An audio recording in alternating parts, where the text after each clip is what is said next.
Denton, Texas, with Region 6 plainly noted on its sign from the FEMA regional map. Notice that this agency that is supposedly to protect us is highly guarded with electronically controlled fencing, topped by barbed wire, guarded by speakers and cameras. There are numerous sophisticated satellite, microwave, and radio towers inside the fencing. Much of this can be said to be needed in the case of a national disaster or emergency, but one recent communications development of interest is that all federal and state police agencies have gone to the same radio frequencies, so that we do now have a nationwide communication system among all the police agencies and FEMA. This particular FEMA facility can hold about 500 people underground. One way to determine the size of the underground facility are the vents, such as these, sticking up out of the ground for ventilation to the underground areas.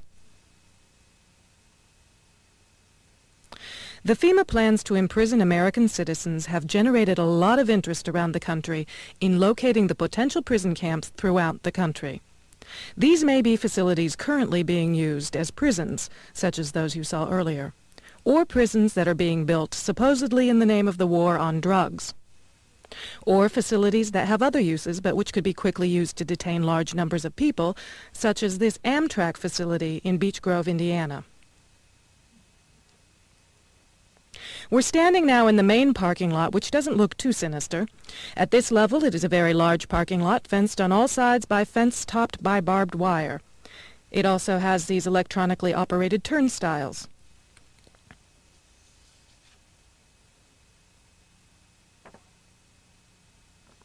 There is also a surveillance camera, just like we saw at the FEMA facility, pointing out to the parking lot, and a helicopter windsock. All of these apparent security measures are particularly unusual here, because this is a very low crime area, and this facility is nothing but an old train repair station with nothing in it worth stealing. In this portion of the parking lot is a brick building, suitable for processing, next to a gate that leads right out to the railroad tracks, and all of this is contained inside a fully fenced area, now 3 layers deep in fencing at this point. This U.S. Air Force train indicates federal and military involvement. Facing the opposite direction, you can see that this area too is a very large fenced area with railroad track running the length of the fence and plenty of warehouses.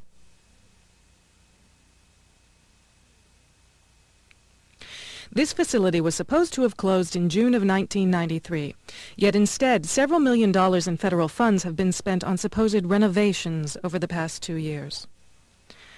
Helicopter windsocks and markers are evident throughout the property. This small building is the only way into a particular fenced area.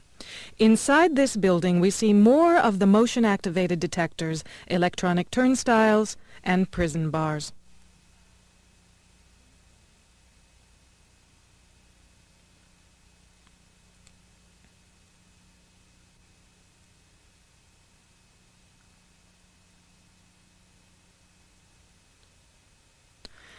All of the renovations to this property have involved putting in new fencing, electronic turnstiles, concrete flooring in unused warehouse buildings, and putting in large gas furnaces on buildings that were never heated any time in the past 20 years.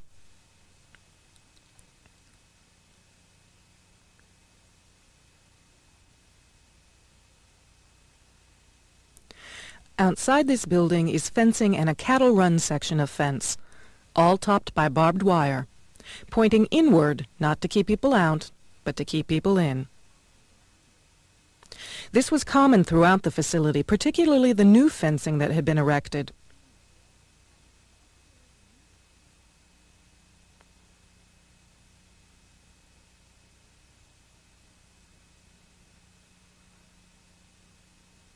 Inside the fenced area on the other side of the building, you'll see signs that say Red Zone, right up next to the railroad tracks that run the length of the fenced area.